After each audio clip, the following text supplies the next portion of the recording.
Welcome to Sweets and Treats. We're a candy shop in the old Capitol Mall, and today we are sharing our space with some local artists and a writer, and they have a performance piece they want to perform for us.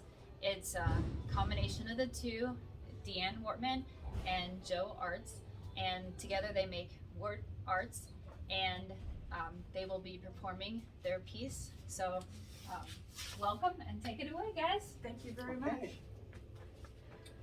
Okay. So this piece is called, Brendan, the Navigator.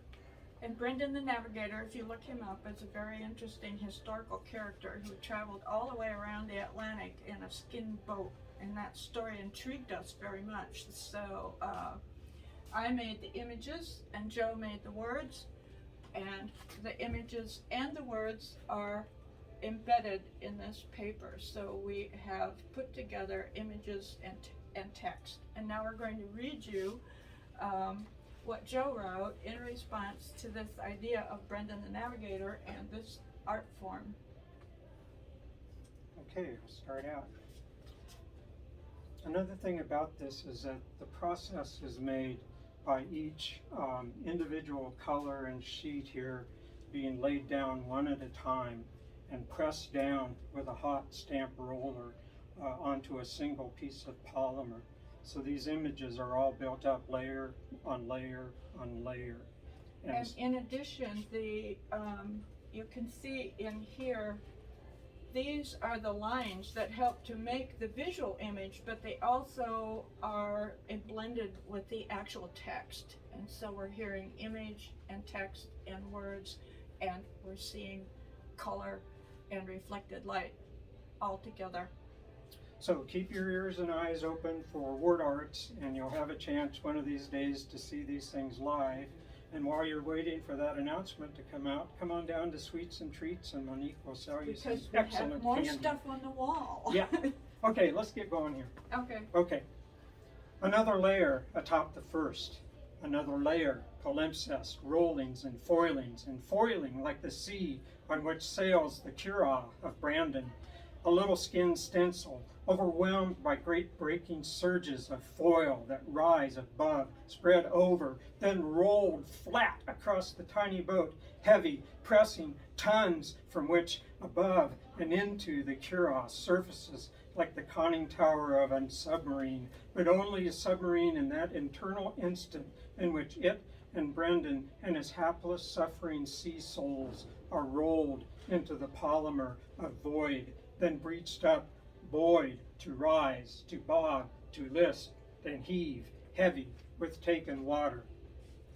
The sea salt souls bail, that is what they can do, watching in terror the next foil rising, then crashing, then rolling them down, filling their imprint with that moment's water that marks that moment, plunging the foil into the polymer, hot with fury, bonding. Each wave that bears them under is not the same wave, and the place that buries them is not the same place, and they do not stay buried. Brendan, his curragh, and sea salt souls bob in an interlude of calm, filled by the hiss and splash of baled waters, scooped up and hissed overboard back to the sea, a calm during which Brendan's loud and ardent prayers become audible and overbearing, and a crewman seizes the instant it takes to hand the Catholic a bucket and shout, "Ye can pray just as well while bailing, and which will save us best, your God once ours or our bailing." Then comes the next wave down, and they are foiled and roiled again. Their curragh is their island, but not the island they seek, or were seeking, or that Brandon fooled them into believing he was seeking, and all is now lost, but the mast-clinging Catholic keeps his feet, Ulysses, bound to his God. And this is the process of all journeys, to reach the island across the sea of polymer, each step frozen in heat down to its art, frozen in heat to its intent, lost, emergent in its layers, a map of the journey there, the text of their desperate throes, waylaid, backwashing, and forward, pain brought gainings, the tale of the voyages pressed into the map, each stencil applied to mark their process, first their hopes, then their prayers, then their desperation. And do they live to know the island? We make the journey. The journey is made of us. And where is the island? There, all along, beneath the pressed-on entrails of string and brushstroke and nettings, and the stenciled ghosts repeating, but are they really the ghosts of a former? And does their solace lie in art achieved, or in the record of the achievement?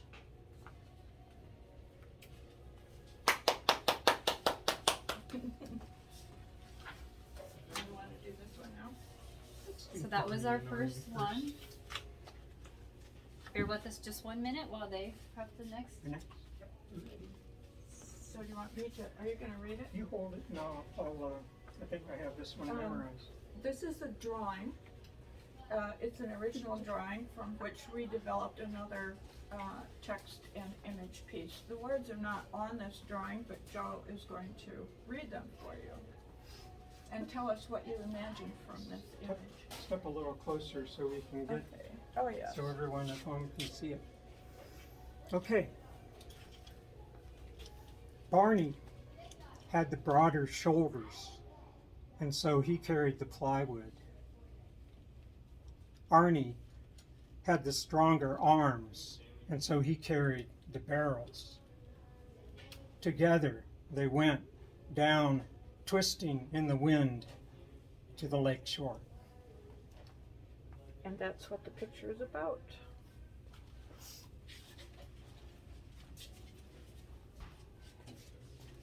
Thank you, Deanne and Joe, for reading. Stay tuned. We will have another reading in just 15 minutes. So stay tuned.